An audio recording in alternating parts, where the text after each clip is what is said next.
for match 300. This is match 300, I repeat. It's going to be played on the Red Alliance by Team India, Mozambique, and none other than our hosts, Team Panama. On the other side, for the Blue Alliance, we've got the Laos People's Democratic Republic, Team Hope, and Team Burundi.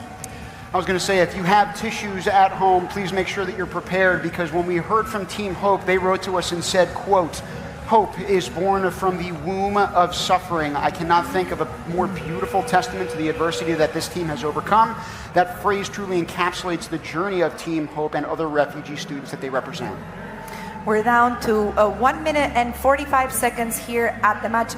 We were just seeing one of the teams focusing on pushing some of those barriers outside to the mitigators. As we've seen before, as the accelerators are activated, we're seeing an increased amount of traffic. So with so many resources down on the field, it might get a little crowded for robots, and teams are starting to focus on getting those large silver beach balls outside from the mitigator, not only for the points, but also for making room for other action on the field.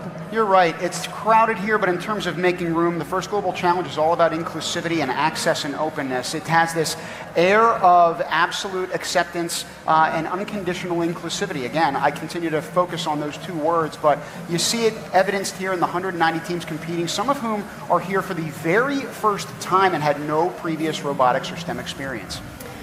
We're currently seeing Team Burundi. I want to give them a shout out. 90% of Burundi's economy is based on agriculture.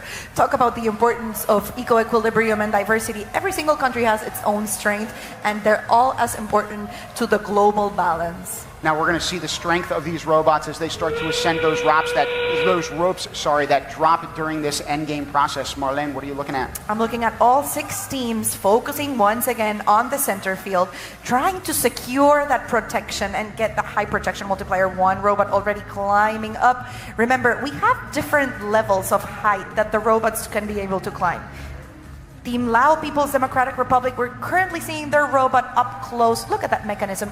I think we talked about how for them the mechanism was centered in the robot, and Manisha was telling how that can be of benefit because it's protected from other factors of different robots, or maybe just the field or game pieces. And become the best version of themselves. Cuando tenía 7 años, perdí a mi padre. Nosotros, desde pequeño,